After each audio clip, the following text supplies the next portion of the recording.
Au nom du Père et du Fils et du Saint-Esprit. Amen.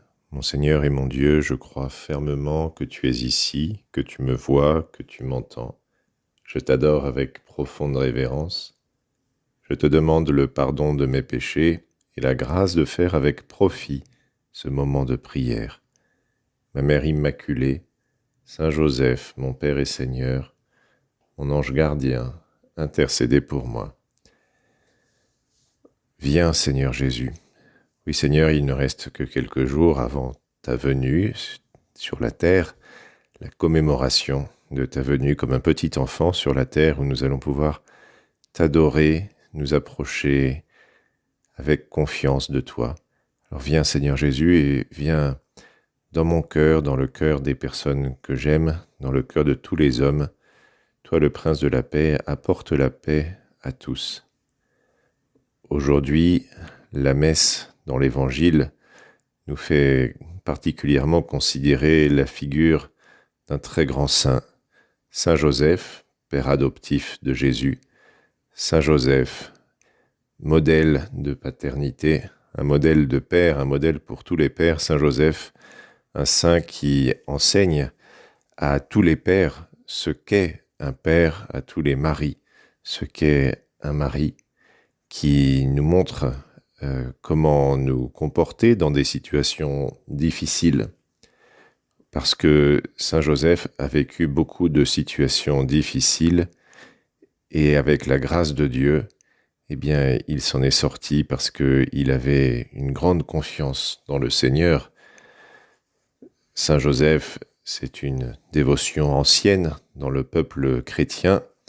Il y a longtemps que les chrétiens prient Saint Joseph, mais en même temps, c'est une dévotion qui peut grandir. Oui, nous pourrions prier davantage Saint Joseph. Le pape François avait une grande dévotion à Saint Joseph. Il confiait toutes ses intentions de prière, tout ce qu'il voulait confier au Seigneur à Saint Joseph, une statue de Saint Joseph qui dort. Il mettait ses intentions sous la statue de Saint Joseph. Quand nous regardons la vie des saints, en général, nous pouvons nous demander d'où leur est venu ce désir de se donner aux autres, de vivre pour les autres, d'être saint, justement. Certainement de Jésus, qui a dit « Il n'y a pas de plus grand amour que celui-là, un homme donne sa vie pour ses amis ». Et Jésus, toi Seigneur, tu l'as démontré en acte, en t'offrant en sacrifice pour tous.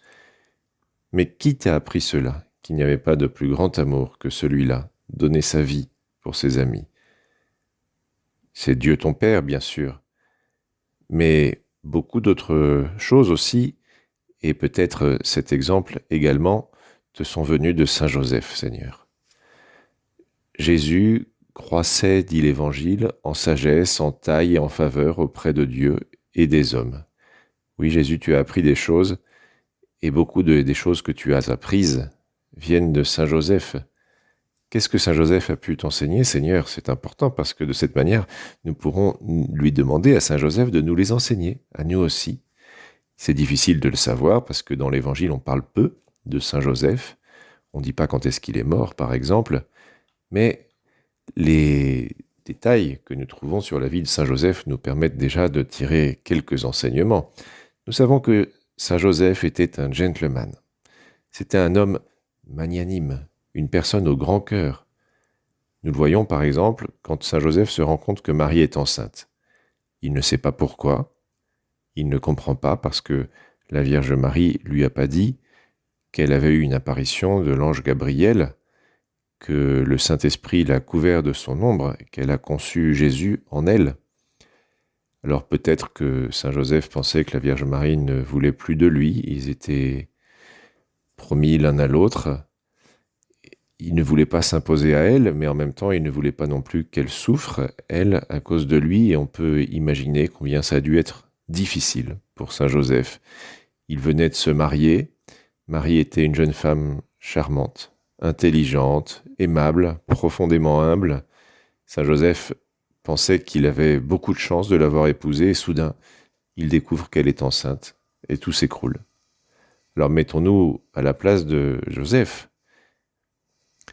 Ce serait toute notre vie qui s'effondrerait si on faisait une découverte comme il en a faite. Tout ce en quoi il croyait, tous ses rêves se sont évanouis brutalement. Et la réaction de Saint Joseph est absolument admirable.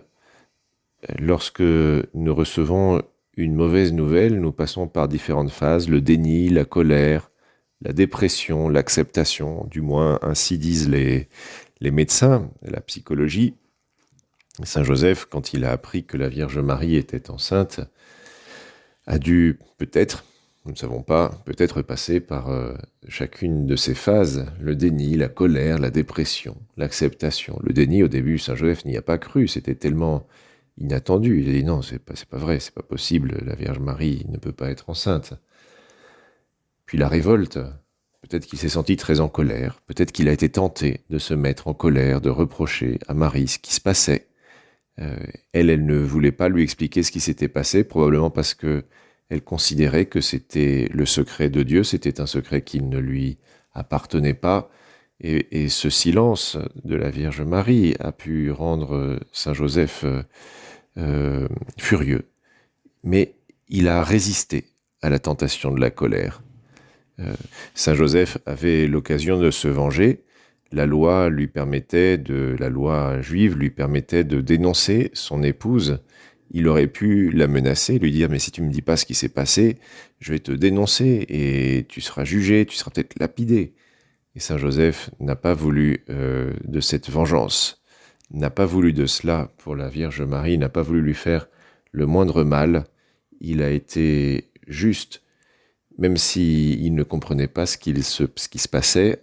En réalité, il a toujours maintenu sa confiance envers Marie. Il n'a pas voulu lui faire payer, entre guillemets, son silence. Nous-mêmes, toi et moi, ça peut nous arriver, quand nous avons l'impression d'être victimes d'une injustice, de vouloir nous venger d'une certaine manière, de faire payer la personne dont nous estimons qu'elle est à l'origine de l'injustice que nous avons subie. Bien, Saint Joseph a surmonté cette tentation. Il a réussi à ne pas céder à la colère.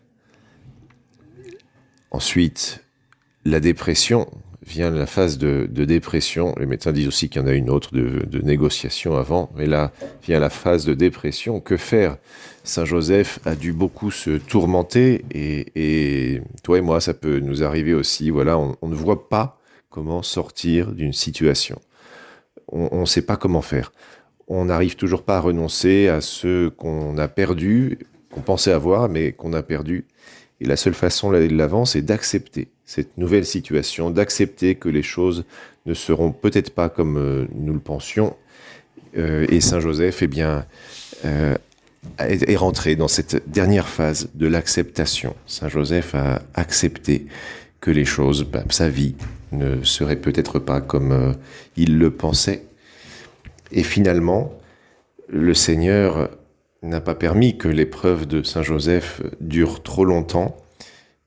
Il lui a envoyé un ange dans son sommeil pour lui dire « Joseph, ne crains pas de prendre chez toi Marie, ton épouse, car l'enfant qu'elle porte en elle vient de Dieu. » Et Saint Joseph, tout de suite, a compris que ce songe, c'était Dieu qui le lui envoyait, c'était la volonté de Dieu qui s'exprimait pour lui.